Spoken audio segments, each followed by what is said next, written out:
안녕하십니까? 안녕하세요. 와우, 우리 주일학교 율동과 찬양을 들으니까 그냥 저도 힘이 막 납니다. 예. 하나님의 주신 사랑으로 당신을 축복합니다. 우리 주일학교부터 제가 또 아침에 축복을 또 받았습니다. 아주 활발하게 율동하는 모습을 보니까 아주 활발한데 누구를 닮았는가? 엄마를 아마 닮으신 우리 자매님들이 상당히 활발하신 것 같습니다. 예, 그래서 아주 우리 주일학생들이 활발하게 율동을 이제 참 잘했습니다. 예, 감사를 드립니다. 또 우리 처음으로 이제 제가 우아함께 소식은 들었습니다만 이번에 참석해서 존귀한 성도님들을 또 이렇게 얼굴을 뵙게 되고 또 이렇게 함께 예배를 드리고 또 이렇게 말씀으로 섬길 수 있는 큰 은혜를 이렇게 주셔서 주님과 또 성도님께 감사를 드립니다. 어제는 로마서 6장에 그 그리스도와 연합, 우리는 우리 따로 주님 따로 신앙생활을 그렇게 한 것이 아니라 우리는 주님과 연합함으로 우리 육신에 대해서 옛사람 나라고 하는 가장 큰 문제가 되는 나 자신의 문제로부터 승리하는 삶을 살 수 있고 또 구원을 받았지만 우리 안에 죄가 있습니다. 그 죄의 세력으로부터 그리스도와 함께 죄에 대해서 죽었다고 하는 그러한 연합을 통해서 우리가 승리하는 삶을 살 수가 있다는 것을 말씀드렸고 실질적으로 걸어간 삶이 우리 지체를 또 의의 경기로 드려야 됨을 말씀을 교제 나눴습니다. 또 두 번째 시간에는 사도 바울도 탄식했던 육신, 아담부터 물려받은 본 성품이 우리에게 아직도 남아 있습니다. 그러나 이런 저희들을 어렵다 하시고 또 그리스도 안에서 결코 정죄함이 없다고 말씀해 주신 주님의 그 놀라우신 사랑에 대해서 참 우리가 어제 말씀을 살펴봤습니다. 오늘은 로마서 8장에서 특별히 그 성령님에 대해서 이렇게 좀 살펴보기로 하겠습니다. 로마서 8장 1절부터 17절까지 먼저 보시겠습니다.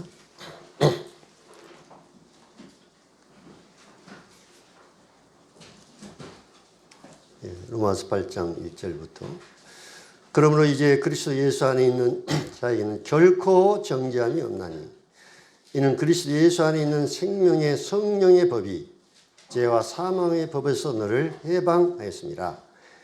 율법이 육신으로 말미암아 연약하여 할 수 없는 그것을 하나님은 하시나니 곧 죄로 말미암아 자기 아들을 죄 있는 육신의 모양으로 보내어 육신의 죄를 정하사 육신을 따르지 않고 그 영을 따라가는 우리에게 율법의 요구가 이루어지게 하려 하십니다. 육신을 따르는 자는 육신의 일을 영을 따르는 자는 영의 일을 생각하나니 육신의 생각은 사망이요 영의 생각은 생명과 평안이니라. 육신의 생각은 하나님과 원수가 되나니 이는 하나님의 법에 굴복하지 아니할 뿐만 아니라 할 수도 없습니다. 육신에 있는 자들은 하나님을 기쁘시게 할 수 없느니라. 만일 너희 속에 하나님의 영이 거하시면 너희가 육신에 있지 아니하고 영에 있나니 누구든지 그리스도의 영이 없으면 그리스도의 사람이 아니라. 또 그리스도께서 너희 안에 계시면 물론 죄로 말미암아 죽은 것이나 영은 의로 말미암아 살아있는 것입니다.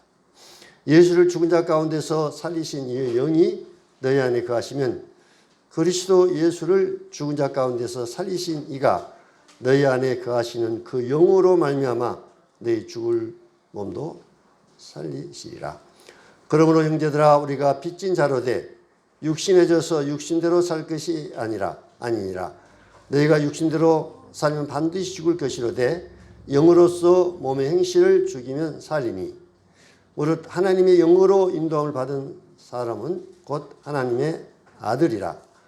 너희는 다시 무수하는 종의 영을 받지 아니하고 양자의 영을 받았으므로 우리가 아빠 아버지라 부르짖느니라.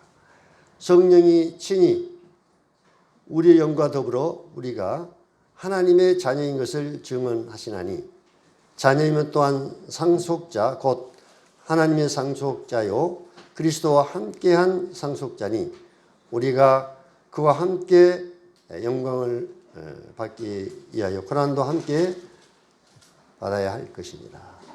26절 27절 보겠습니다. 이와 같이 성령도 우리의 연약함을 도우시나니 우리는 마땅히 기도할 바를 알지 못하나 오직 성령이 말할 수 없는 탄식으로 우리를 위하여 친히 간구하시느니라. 마음을 살피시는 이가 성령의 생각을 아시나니 이는 성령이 하나님의 뜻대로 성도들을 위하여 간구하심이니라. 예.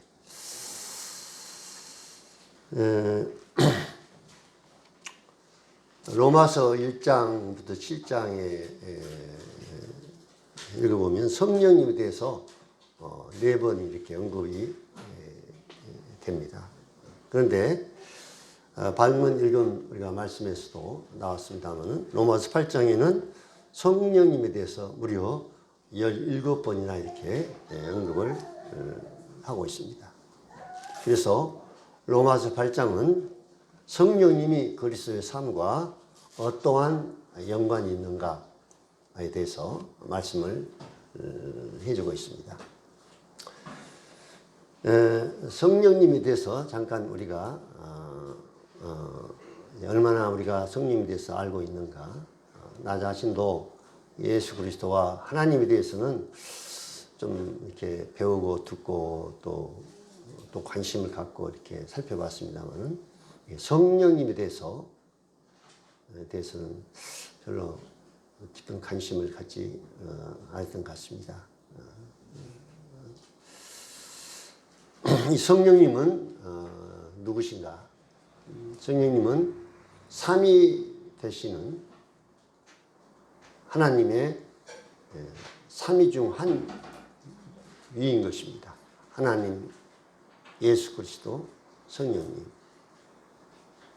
여호와 증인들은 이 성령님을 하나의 인격, 하나님으로 믿지 않고 그들은 하나의 활동력, 능력 이렇게 비인격적인 이런 것으로 이렇게 성령님에 대해 잘못 참 가르치고 있습니다. 삼위를 부정하는 자들은 이란에 속하 있는 것입니다. 그래서 우리가 삼위일체, 삼위 되시는 하나님, 하나님은 삼위를 가지고 계신 분이죠. 하나님과 예수 그리스도와 성령. 또 이 각 위는 완전하신 하나님이신 것입니다. 하나님도 하나님, 예수 그리스도도 하나님, 성령님도 하나님이십니다. 이 중에 어느 예수 그리스도가 하나님이 아니다고 부정하는 이단들이 많이 있습니다. 성령님도 하나님이 아니다 부정한 자들이 많이 있습니다. 그래서 삼위 중에 어떤 위를 부정한다면 또 하나님이심을 부정하는 것은 이것은 잘못된 이단의 가르침인 것입니다. 그래서 그만큼 우리가 삼위 되신 하나님을 정확하게 알고 또 믿는 것은 굉장히 중요합니다.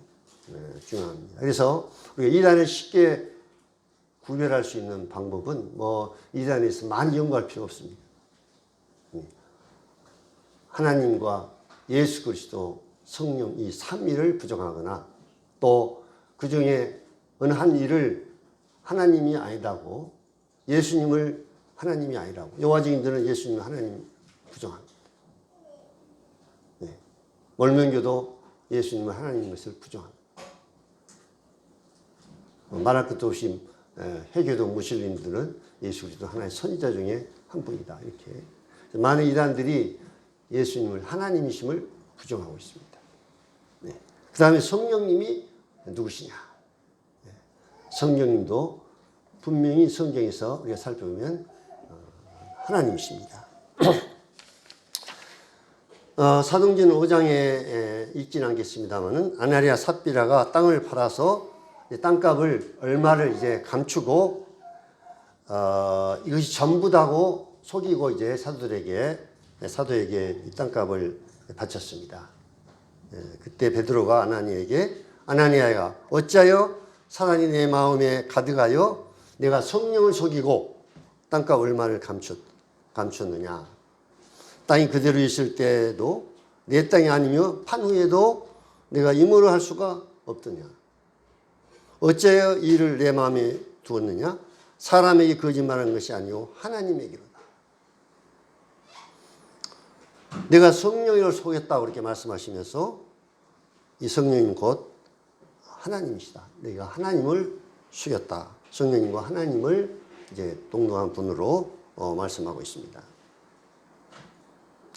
이 성령님은 하나님과 예수 그리스도와 성령님은 창조 사역에 함께 하셨습니다.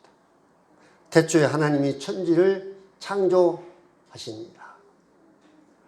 여기서 나오는 하나님은 엘로힘이라고 하는 이 복수로 나타나 있습니다. 우리가 우리의 형상대로 우리 형상대로 사람을 만들자. 여기서 내가 이렇게 말씀하지 않고 우리라고 하는 복수를 썼습니다. 성령님은 땅이 혼돈하고 공허하며 흑암이 깊음이 있고 하나님의 신은 수면에 운행하시니라. 창조시에 성령님께서 그 수면에 운행하고 계셨고 요한복음 1장 3절에 보면 만물이 그로 말미암아 지은 바 되었으니 지은 것이 하나도 그가 없이 된 것이 없느니라. 만물이 그로 말미암아 지은 바 되었다. 이 만물 그로 말미암아 바로 예수 그리스도를 말하고 있습니다. 그래서 창조의 사역도 하나님과 성령님과 예수님 이 삼위 하나님께서 역사하셨습니다. 성령님은 하나님처럼 전지하시는 분입니다. 모든 것을 아신다고 말씀하셨습니다. 그가 내게 모든 것을 가르치시며 성령님께서 모든 것을 가르치신다. 또 성령님은 진리의 영이시다고 말씀하셨습니다. 이사야 40장에 보면 누가 여호와 신을 지도하셨으며 그의 모사가 되어 그를 가르쳤으랴. 그가 누구로 더불어 의논하셨으며 누가 그를 교훈하였으며 그에게 공평의 도를 가르쳤으며 지식을 가르쳤으며 통달의 도를 보였느뇨. 여기서 여호와의 신은 성령님을 말하고 있습니다. 누가 여호와의 신을 가르쳤고 지도했느냐. 또 성령님은 하나님처럼 어디든지 계시는 편지하시는 하나님이십니다. 우리 주님께서 성령님을 가리켜서 저는 너희와 함께 거하시며 또 너희 속에 계시겠습니다. 예수 그리스도가 형제자매들 안에 계신 것처럼 각각 성도들 안에 우리 주님이 계시잖아요. 마찬가지로 성령님도 우리 모든 그리스도 안에 계십니다. 또 시편에 보면은 내가 주의 신을 떠나 어디로 가며 주의 앞에서 어디로 피하리까? 우리가 주의 신을 떠나서 어느 곳에 우리가 피할 수 없다는 것입니다. 어느 곳이든지 성령님이 계신다고 말씀하고 있습니다. 성령님은 하나님처럼 또 전능하시다고 말씀하셨습니다. 이는 힘으로 되지 아니하고 능으로 되지 아니하고 오직 나의 신으로 되느니라. 여기서 오직 나의 신은 성령님을 말하고 있습니다. 성령님은 또 주권을 가지고 계신 분입니다. 이 일은 같은 한 성령이 행하사 그 뜻대로 각 사람에게 나누어 주시느니라. 성령님께서 우리 사랑하는 형제들에게 그 뜻대로 은사를 주신다. 이렇게 말씀하고 있습니다. 그래서 성경에 살펴보면 이 성령님에 대해서 여러 가지 모양으로 이렇게 말씀을 하고 있습니다. 하나님의 영, 주의 영, 그리스도의 영, 그 아들의 영, 생명의 성령, 약속의 성령, 진리의 영, 은혜의 성령, 성결의 영, 영원하신 성령이라는 표현으로 성령님을 말씀하고 있습니다. 이와 같이 성령님은 하나님이십니다. 하나님. 사랑하는 형제자매들 안에 계신 이 성령님이 바로 누구냐? 하나님이십니다. 하나님이 형제자매들 안에 성령님께서 그 전으로 우리 몸을 그 전으로 삼으시고 우리 안에 하나님이신 성령님이 거하신다는 것입니다. 참으로 놀라운 일입니다. 로마서 8장 9절에 찾지 않겠습니다만 로마서 8장에는 성령님에 대해서 17번이나 무려 말씀하고 있습니다.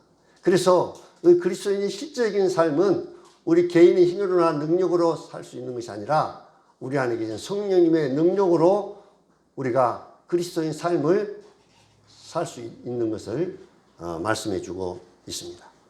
만일 너희 속에 하나님의 영이 거하시면 너희가 육신에 있지 아니하고 영에 있나니 누구든지 그리스도의 영이 없으면 그리스도의 사람이 아니라. 누구든지 그리스도 영이 없다 이 말은 성령님이 우리 안에 거하지 않는다면 그 사람은 그리스도인이 아니다는 것입니다. 구원받은 자가 아니다는 것입니다. 그래서 구원받은 자는 누구든지 그 안에 성령님이 계십니다. 우리가 복음을 듣고 그 복음을 믿을 때 성령님이 인을 치신다. 우리 안에 성령님이 이제 들어오시는 것입니다. 그래서 이 말은 우리가 성령님을 통하지 아니하고는 그리스도의 삶을 살 수가 없다는 것입니다. 그리스도의 영이 없으면 그리스도의 사람이 아니다 이 말은 우리 그리스도인의 삶은 내 힘으로나 내 능력으로만이 그리스도의 삶을 살아갈 수가 없다는 것입니다. 구원받지 못한 사람들이 종교적인 삶, 그리스도의 삶을 흉내낼 수 있을지 몰라도 실제적인 그리스도의 삶은 성령님을 통해서 우리가 그리스도의 삶을 살 수가 있는 것입니다. 또 로마서 8장 14절에 이런 말씀이 있습니다. 무릇 하나님의 영으로 인도함을 받은 그들은 곧 하나님의 아들이라. 예. 성령님의 인도하심을 받은 그들은 하나님의 아들이라. 하나님의 자녀들의 삶은 성령님께서 우리를 인도하시는 것입니다. 우리 안에 계신 성령님께서 우리 사랑하는 형제자매들의 삶을 인도하신다는 것입니다. 또 성령님께서 우리 안에 계시면서 너희는 다시 무수하는 종의 영을 받지 아니하였고 양자의 영을 받았으므로 아바 아버지라 부르짖니라. 제가 이제 복음을 교제해 가지고 구원을 시인하신 한 그 아주머니가 계신데 제가 얼마 전에 하나님을 누구로 부르십니까? 이렇게 물어봤어요. 하나님을 누구라고 부르십니까? 그랬더니 하나님을 아버지라고 부른다고 이렇게 대답했어요. 우리가 하나님을 감히 우주 만물을 창조한 그 하나님을 아버지라고 부를 수 있는 아버지 하나님으로 부를 수 있는 것도 우리에게서 우리 자신에게서 감히 하나님을 하나님 아버지라고 부를 수가 없다는 것입니다. 우리 안에 있는 성령님을 통해서 아빠 아버지라고 우리가 부를 수 있다. 네, 일본에서 오신 형제님이 말씀을 전하시면서 간증을 하셨는데 제가 그 간증을 이제 들어봤습니다. 일본 모임에 한 기생 출신인 자매님이 계셨습니다. 기생은 잘 아시죠? 네. 태어나면 엄마는 알아도 아버지가 누군지 모르는. 네. 그래서 아버지 없이 이제 참 인생을 살다가 이제 나이가 많이 들어서 구원을 받았어요. 구원을 받았어요.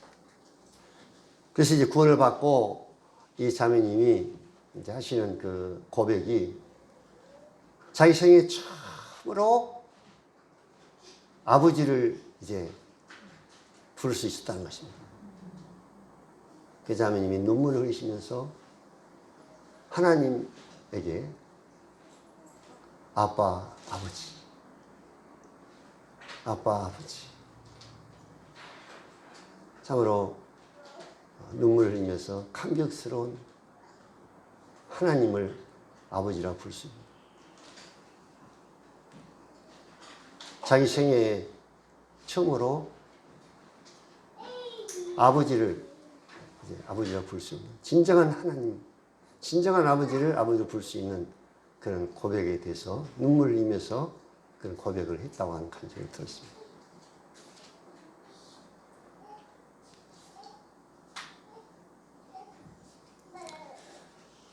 로마서 8장 13절에는 너희가 육신대로 살면 반드시 죽을 것이로되 영으로서 몸의 행실을 죽이면 살리니. 성령님이 실제적으로 우리 그리스도의 삶 가운데서 어떻게 역사하고 어떤 성령님이 우리들과 어떤 그리스도의 삶과 어떤 관계에 있는가에 대해서 좀 말씀을 드리고 있습니다. 그리스도의 영이 없으면 우리는 아예 구원받지도 못한 사람입니다. 또 성령님이 우리를 하나님의 자녀인 것을 증거해 주고 우리 삶을 인도해 주십니다. 하나님을 아버지라고 감히 부를 수 있는 것도 성령님 하지 아니하고는 하나님을 아버지라고 부를 수가 없다.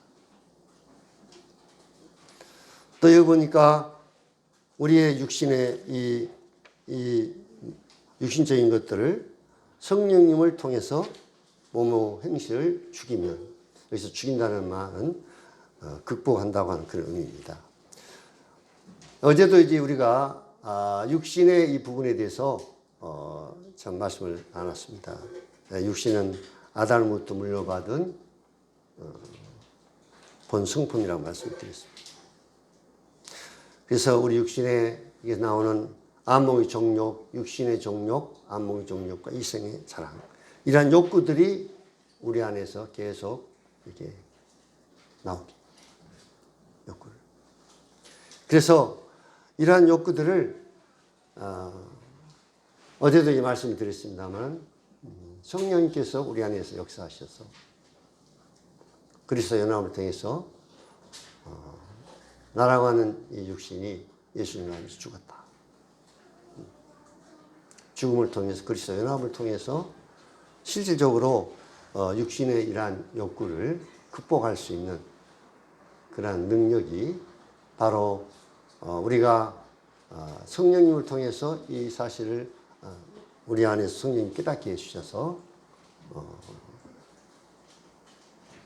이 몸의 행실을 극복할 수 있는 힘을 성령님 우리에게 주신다는 것입니다.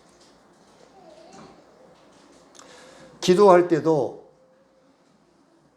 우리가 이제 기도를 드리는데 우리 힘으로 우리가 기도를 물론 드립니다만은 여기 보니까 이와 같이 성령도 우리 연약함을 도우시나니 우리가 마땅히 빌바를 알지 못하나 오직 성령이 말할 수 없는 탄식으로 우리를 위하여 친히 간구하시니라. 마음을 감찰하시는 이가 성령의 생각을 아시나니 이는 성령이 하나님의 뜻대로 성도를 위하여 간구하시니라. 우리 안에 계신 성령님이 또 탄식함으로 우리를 위해서 간구하신다. 우리가 성령님을 근심시켜 드리고 죄를 범했을 때 우리 안에 계신 성령님께서 탄식함으로 그러한 죄를 자백케 하십니다. 아마 그것을 우리 형제님들은 경험하셨을 것입니다.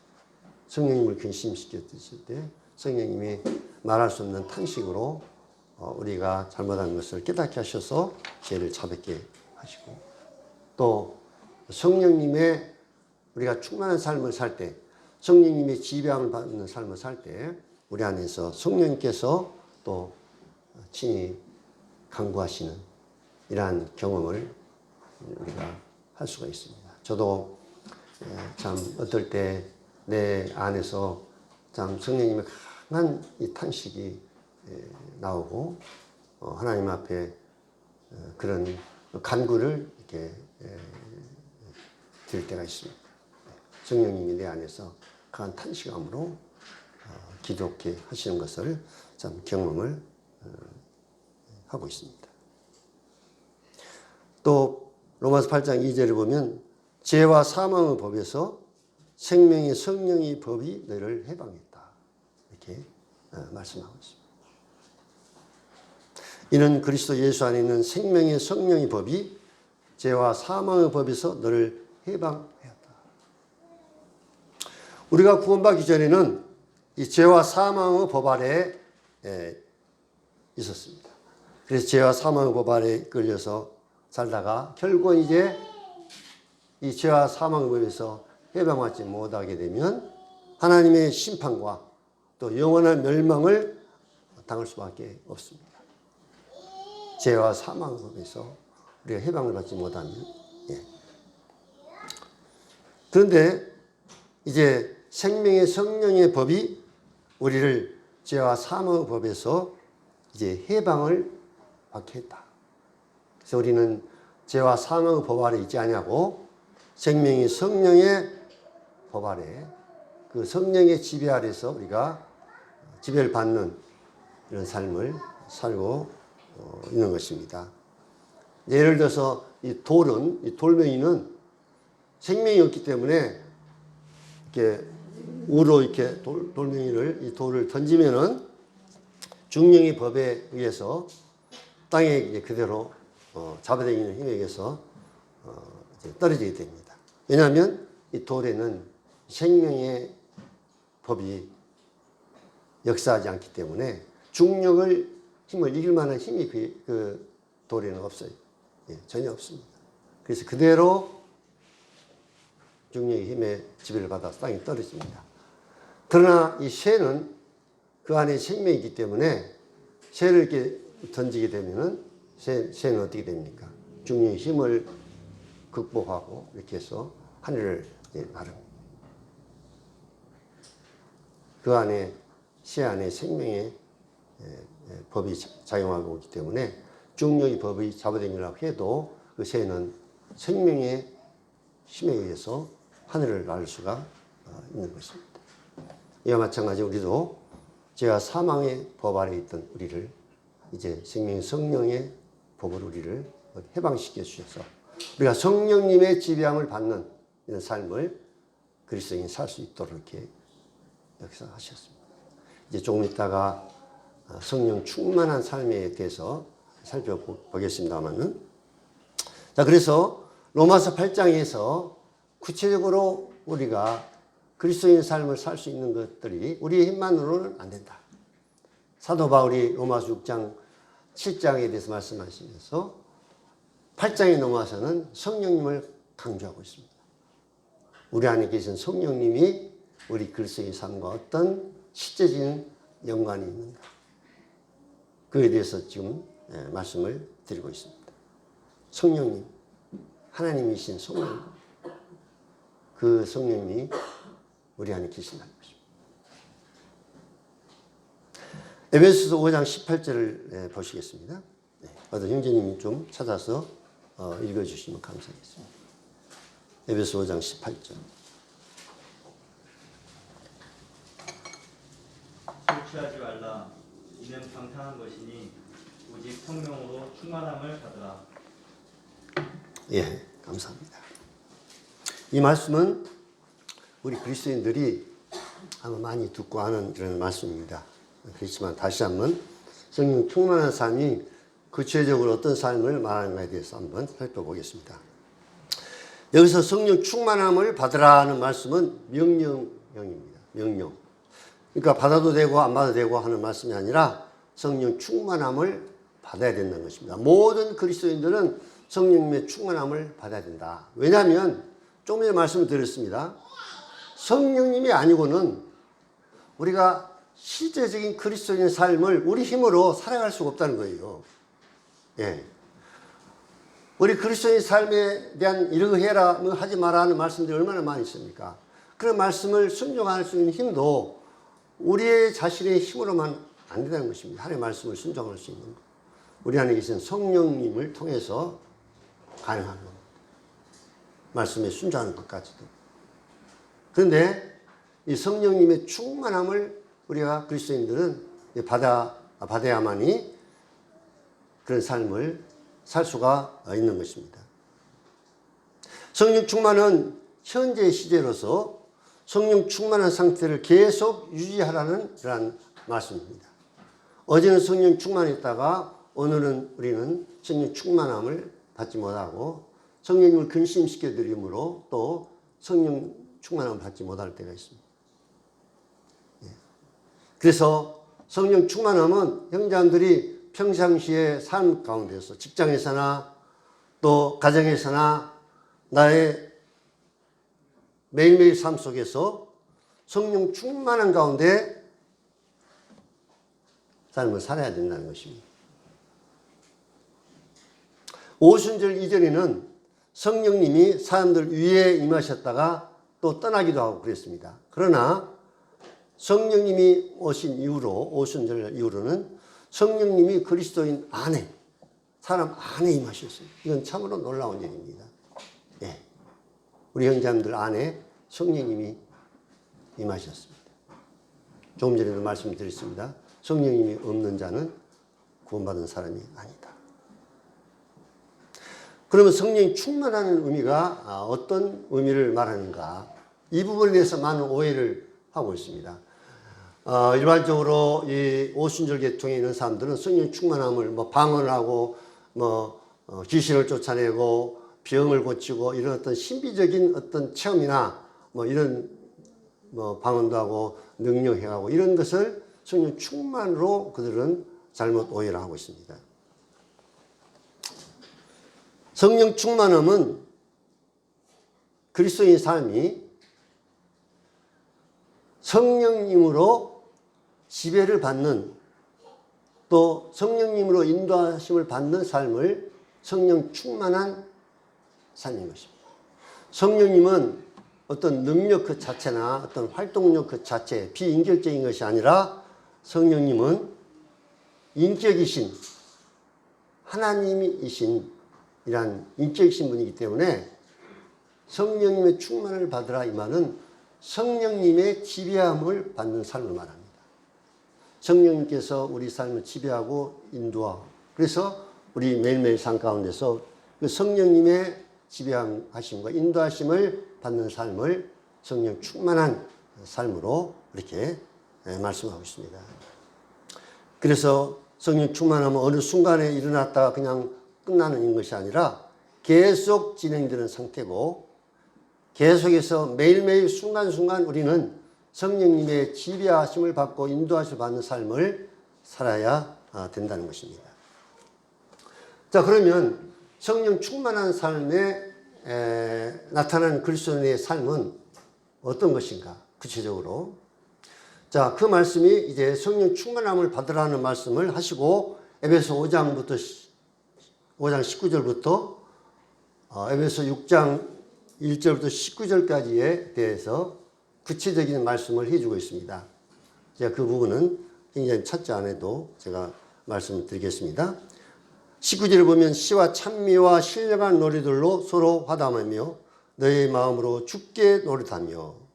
자, 18절에 성령 충만함을 받으라고 말씀하시고 그 다음부터는 이제 구체적으로 성령 충만한 삶의 결과가 실제적인 삶이 어떤 삶인가에 대해서 말씀하고 있습니다. 성령 충만한 삶은 시와 찬미와 신령한 노래들로 하나님을 찬미하는 삶을 산다는 것입니다. 우리가 이 찬송을 부르는 이 삶이 마치 교회 집회 시간에 와서 집회 시작이 전에 사회자가 몇 장 부릅시다. 또 예배 시간에 부르고 그걸로 그냥 집회 진행용으로 사용하는 이런 찬송이 아닙니다. 참 찬송은 히브리서에 보면 이러므로 우리가 예수로 말미암아 항상 찬미의 제사를 하나님께 드리자. 이는 그 이름을 증거하는 입술의 열매니라. 항상 찬미의 제사를 드리자. 네.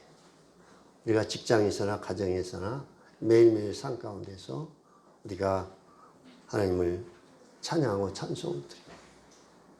우리가 성령님의 지배하심 가운데 충만한 가운데 있을 때 내 영이 충만함으로 나도 모르게 이 찬송이 이렇게 흘러나옵니다. 찬송이 삶 가운데서 찬송을 부르는 이런 삶을 살게 됩니다. 또 20절에 보면 범사에 우리 주 예수 그리스도의 이름으로 항상 아버지 하나님께 감사하며, 이렇게 감사에 대해서 말씀하고 있는데, 성령 충만한 삶은 어떤 삶이냐? 범사에 감사하는 삶을 산다는 것입니다. 어떤 환경에서든지, 어렵고 힘든 어려운 환경에서도 하나님 아버지 앞에 감사를 드리는, 범사에 감사를 드리는 삶이 성령님의 지휘함을 받는 충만한 삶입니다. 또 그리스도를 경외함으로 피차 복종하라. 21절에 주님을 경외하는 삶과 순종하는 삶을 살게 됩니다. 성령 충만한 그리스도인은. 그리고 이제 구체적으로 그리스도인의 삶 가운데서 부부 생활을 말씀하고 있는데, 아내는 남편에게 순종하고, 성령 충만한 아내는 남편에게 범사에 순종을 하는 것입니다. 우리 자매님들 성령 충만한 내가 삶을 살고 있는가 한번, 내가 나의 머리된 남편에게 범사에 순종하는가 한번 생각해 보십시오. 또 남편은 아내를 자기 몸처럼 사랑하라 이렇게 말씀합니다.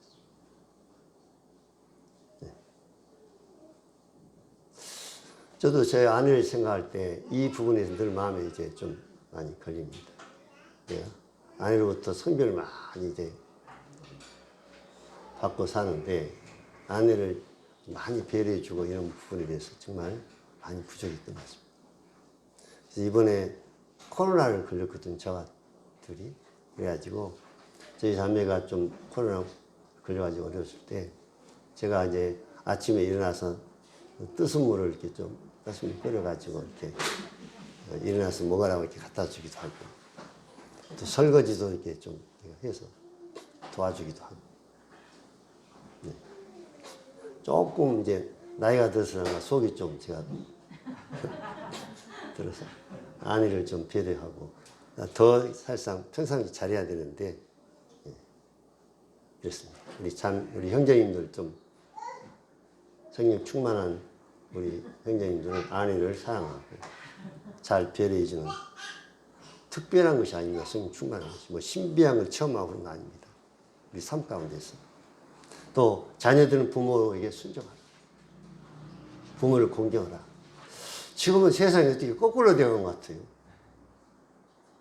지금은요, 자녀들이 부모를 섬기는 것이 아니라 부모들이 자녀를 섬기는 것.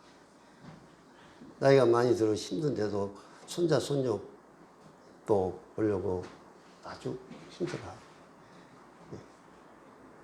거꾸로 되어가는 거예요. 자녀들이 부모를 공경하라 했는데, 이제 부모들이 오히려 자녀를 섬기는 이런 삶 살고 있는 것 같습니다. 제가 동묵회 우리 형제 자매들은 이 부분을 자주 얘기합니다. 저는 이제 부모님들이 다 주 믿고 이제 세상을 떠났거든요.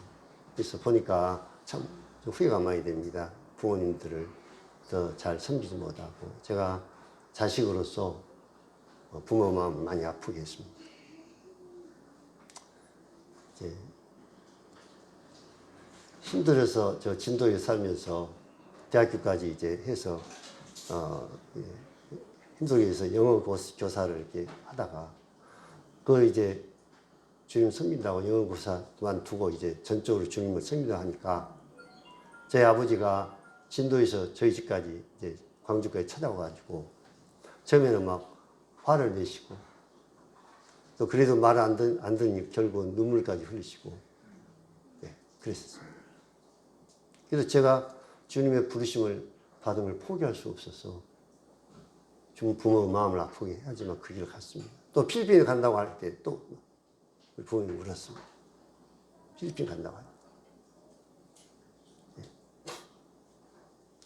그 이제 지금은 이제 떠나버려가지고 주님 나라에 가셔서 부모를 공경하고 싶어도요, 못해요.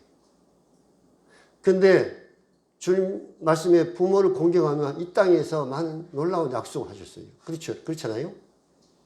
부모를 공경한 자는 이 땅에서 어떻게 하나님 축복하신다. 아직 부모님 살아계신 우리 형제자매들은 부모님을 이렇게 공경을 잘 하시기 바랍니다. 또 좋은 직장의 상전에게 죽게 하더라라 순종하는 말씀. 죽게 하더라 상전. 또 상전들은 종들에 대해서 합당한 태도로 대해야 된다. 막 상전이라고 함부로 대해서는 안 된다는 것입니다. 자, 이러한 삶이 실질적으로 성령 충만한 그리스도인의 삶입니다. 뭐 신비적인 이런 것을 체험한 것이 아니라. 예. 그래서 이 성령님과 그리스도인의 삶은 성령님은 죄를 깨닫게 하고 회개케 하시고 처음에 우리를 거듭나게 하시고 성령님 우리 안에 거하심으로 우리가 그리스도인 삶을 살 수가 있다. 또 하나님이 자녀의 삶의 간증을 나타낼 수 있는 것도 성령님을 통해서 가능하다. 하나님을 아버지라고 부를 수 있는 이 특권도 성령님을 통해서 가능하다. 이렇게 말씀하셨습니다. 또 성령님을 통해서 우리 육신의 욕구를 극복할 수 있게 해주신다. 성령님께서 내 안에서 탄식함으로 또 기도케 하신다. 또 하나님의 이 진리의 말씀을 깨닫게 해주신다는 것입니다. 참 놀라운 겁니다. 이 성령님이 하나님의 말씀을 깨닫게 해주십니다. 시골에 어떤 노 자매님이 이제 교파에 있다가 이제 구원을 받았는데 이분이 구원받고 나니까 변화된 것은 이제 여러 가지 있습니다만 도저히 목사님의 설교를 못 듣겠다는 거예요. 그래서 이제 결국은 거기서 나왔습니다만 하실 말씀이 자기가 이제 구원받기 전에는 목사님 설교 들으면 아멘 아멘 하고 그렇게 이제 목사님 설교를 잘 들었는데 이제 구원받고 나서 목사님 설교를 들으니까 구원받지 못한 목사의 설교를 정말 못 듣겠다는 거예요. 예, 이런 변화가 일어납니다. 하나님의 음성을 분별할 수가 있고 성령님을 통해서 우리가 이 진리의 말씀을 깨닫게 해주신 것입니다. 그리고 성령 충만함을 받으라. 성령님의 지배하심과 인도하심을 받는 삶을 살라고 우리에게 말씀하고 있습니다.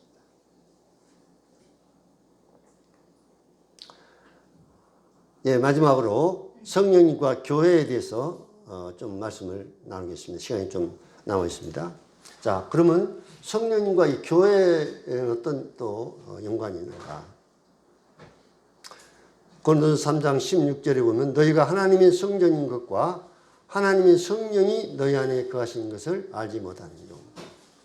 여기서 하나님의 성전은 교회를 말하고 있습니다. 우리 몸도 성령님의 전이라고 말씀했습니다만 하나님의 성전은 성령님이 거하시는 이 교회를 하나님의 성전이라 말씀하고 있습니다.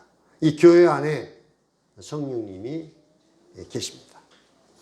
또 이 교회를 이룰 때도 성령님이 임하심으로 오순절날 처음으로 이 교회가 탄생할 때도 성령님으로 말미암아 이 교회가 탄생했습니다. 우리가 유대인이나 헬라인이나 종이나 자유주나 다 한 성령으로 세례를 받아 한 몸이 되었고 또 한 성령을 마시게 하였느니라. 예. 성령님이 임하심으로 각각 성도들에게 임하심으로 이 교회가 탄생한 것입니다.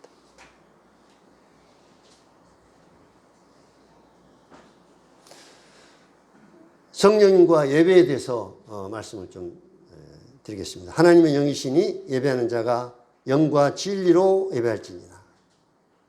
광주 동북교회는 이 예배를 위해서 매일매일 이 예배를 위해서 기도합니다. 매일매일. 성령님께서 이 예배를 처음부터 끝까지 주관하시고 인도하시고 성령님의 주관하심과 감동하심으로 예배를 드릴 수 있도록 또 주님의 임재하심이 이 예배 시간에 충만하도록 예배를 위해서 기도합니다. 왜냐하면 이 예배라고 하는 것은 교파에서 하는 것처럼 설교를 듣는 것이 예배가 아닙니다. 이 설교는요 예배가 아닙니다. 설교는 사람들에게 가르치는 대상이 사람이잖아요. 예배는 하나님이십니다. 그 하나님을 경외하고 그 하나님 앞에 나와서 그분 앞에 경배 드리고 그분을 높이는 것입니다. 그래서 주님의 임재하심이 예배 시간에 충만케, 또 성령님께서 예배를 처음부터 끝까지 주관하고 인도하시고 감동하시도록 성령님의 감동하심과 주관함을 위해서 매일매일 저희들은 예배를 위해서 기도합니다. 자, 우리가 예배 시간에 무슨 순서를 정하는 것도 아니고 어느 형제 기도하십시오. 몇 장 몇 절 찬송가 또 정해져 가지고 부른 것도 아니고 어느 형제가 감사를 드려야 될지 또 몇 장을 찬송을 드려야 될지 어떤 말씀을 예배 시간에 나눠야 될지 아무도 모릅니다. 오로지 성령님께서 그 예배를 주관하시고 인도하시는 거죠. 또 주의 영이 주는 영이시니 주의 영이 계신 곳에는 자유함이 있느니라. 주의 영이 계신 곳에는 자유함이 있다. 예배가 어떤 형식에 매여서는 안 됩니다. 네. 성령님의 자유하심 가운데 예배가 드려야 됩니다. 뭐 강주 동북교회 이제 한 예를 말씀드리겠습니다만 떡에 대한 감사를 드릴 때 꼭 그 형제가 떡에 대한 감사를 드립니다.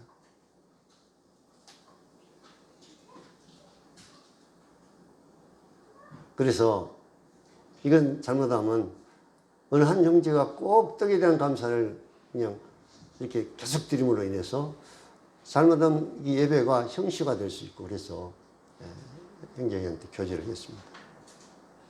형제 혼자 떡에 대한 감사를 드리는 것이 아니라 물론 개인적으로 들 수 있지만 매 예배 때마다 형제만이 떡에 대한 감사를 드린다고 하는 것은 이것은 성령님의 어떤 자유함을 이렇게 막을 수 있는 거다. 그래서 앞에 그냥 감사를 드릴 수 있고 떡에 대한 감사를 드릴 수 있고 그 다음에 또 때로는 성령님의 역사하지 아니하시면 잠잠하게 있으면 다른 형제가 또 떡에 대한 감사에 참여할 수 있기 때문에 이 자유함을 이렇게 성령님의 자유함을 또 해야 됩니다.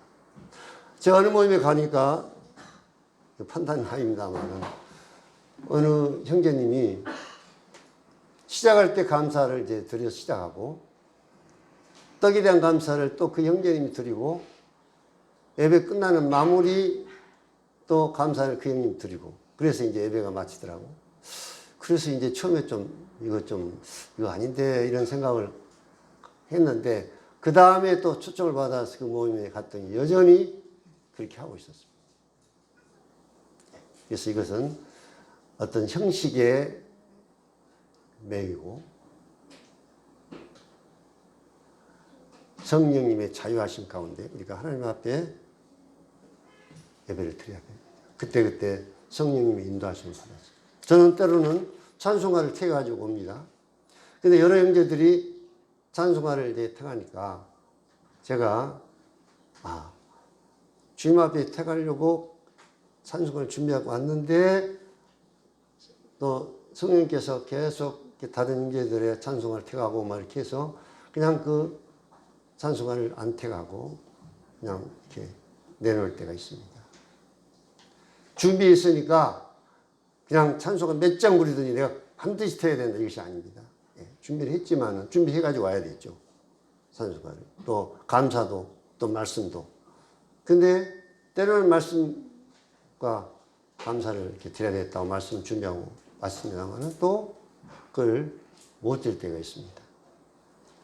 그때 성령님의 인도하심과 자유함 가운데 맞기 때문에 그래서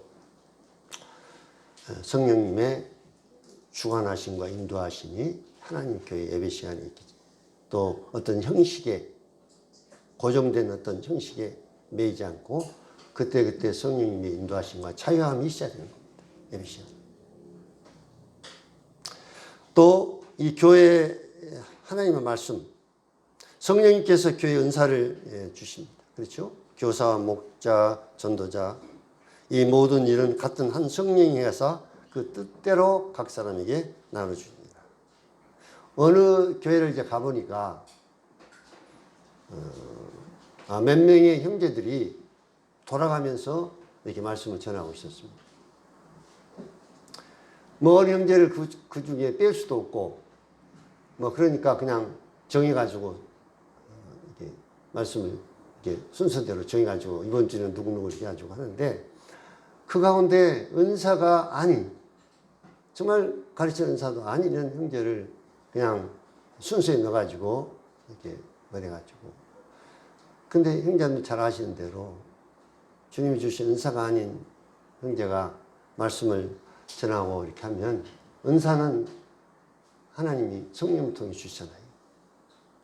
또 은사는 교회의 성도들에게 유익이 되고 그러잖아요. 근데 전혀 유익이 안 되는 거예요. 너무나 성도들이 고통이 받는 거예요.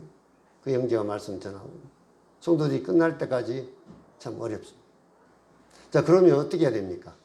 본인이 빨리 내려놔야 되는데, 그것을 깨닫지 못하고 계속해서 내가 말씀을, 내 순서가 돌아와서 말씀을 전합니다. 그래서 이 교회 전해지는 말씀, 성령이 이 교회들에게 하신 말씀을 들을지어다.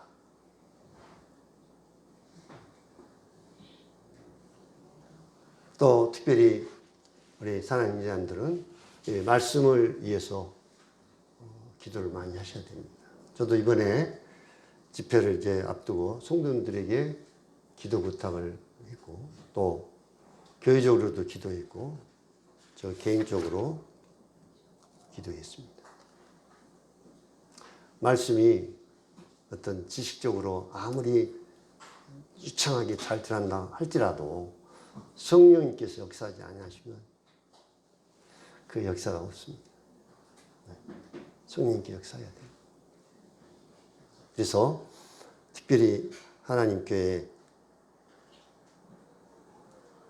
전해지는 말씀을 위해서 기도 많이 하십시오. 한 가지 예를 들어서 말씀드리겠습니다.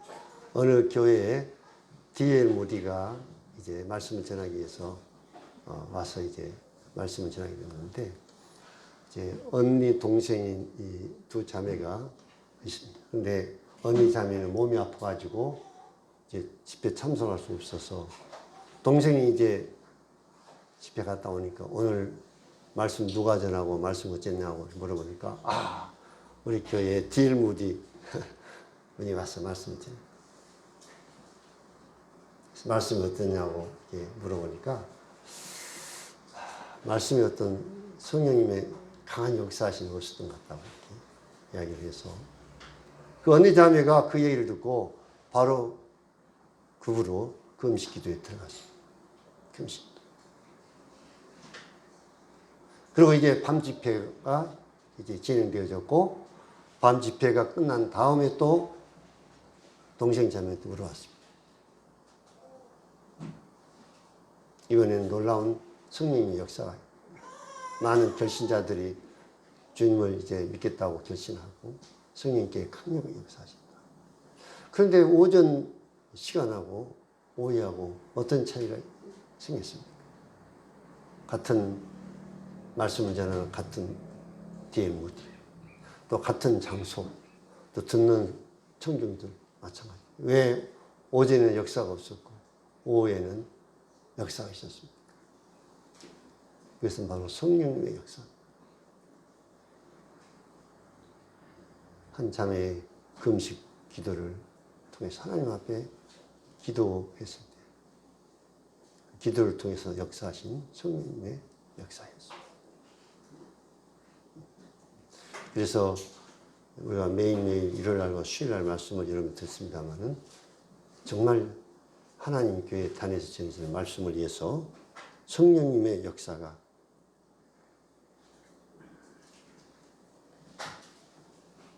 역사하도록 이렇게 형제자매들이 교회 말씀을 위해서 좀 기도를 많이 하시길 바랍니다.